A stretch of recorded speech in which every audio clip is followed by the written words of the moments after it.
Welcome to the Winter Lights at Canary Wharf. This is Winter Lights for 2026. It is bigger, bolder, brighter, more colourful. These are the hotspots you need to visit. And you know me, I'm not messing about. These are the really fun, colourful, Instagrammable ones, not the boring ones. Let's go and take a look around. Come with. The theme this year is Dreamscape, and there's lots of colours and ethereal lights and surreal moments. You're going to absolutely love it. I do like a theme. It is quite cold and windy here. Make sure you dress up warm and wear all your nice warm clothes. Get ready to walk around because it is a little bit spread apart, so make sure you've got some comfortable shoes on. Getting to Canary Wharf is always easy because it's on the Jubilee line and the Elizabeth line, but it's hard to find your way around. Make sure you pick up a map, which is free, and this is all free to visit, so you can wander around to your heart's content.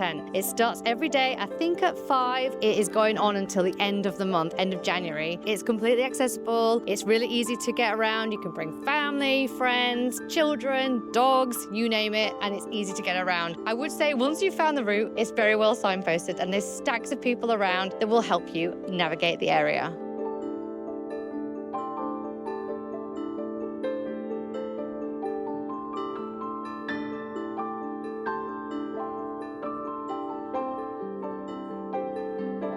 I really loved the colourful balls, almost like eyeballs. You could go up to them, put your hand in front of them, and they would change colour. It was a really interesting, interactive way to show the beautiful winter lights, especially against this city skyline. Number 5, the Trispheric garden is definitely one to step off at. They've got this round pond there, which I actually love visiting every year. They've always got something really cool here. And this year they've got obelisks and orbs, and it's kind of giving atoms to me. But I guess that's not what they've gone for. It's illuminated, it's gorgeous, and it's definitely worth a visit. This is the Crossrail roof garden, and oh my god, you've actually got the solar system in here, which I very much like. You've got the sun, you've got the moon, you've got all of the planets. They're huge, they're in this gorgeous garden, and it's definitely one to come and see. On the way here, you'll also see a super arty graphic tunnel, which you might like to take photos in too.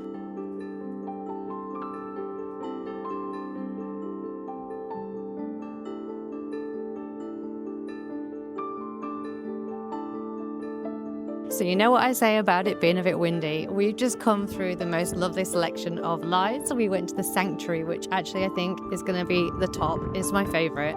It's got all these incredible lights. It's like the night sky in there, which is kind of one of the things we've had throughout, but it all changes up and you've got mirrors and you can change the angles. It looks really cool with the mirrors, so I definitely recommend stopping by there. And there was also, what was that like ring binder thing called? There was like a thing that looked a bit like a ring binder. Again, I don't think this is a technical term they were going for, but it's got all these rings that are looping about as well. And we've also seen like a multicolored, I want to call it a stick. Probably stick is not the word they were going for, but I really like all the colors. It's like a rainbow. This one is called At the Hand, and there's a hand which is illuminated and it moves about. It's a very windy corner, so it's kind of got a bit of a rough deal. I'm definitely getting blown about a bit. Number 16, which was Amplitude, is one of my forever favourites because it gets the joy of being in front of the trains. And actually when the trains go across, and especially because it's in the water as well, it gets this amazing look. I've seen this so many times on Instagram. Everyone shoots it in this way. So this is a really cool section to end our little walk. Thank you for joining me today at Canary Wharf. I hope you go and see the winter lights. Please do like and subscribe, and I'll see you next time.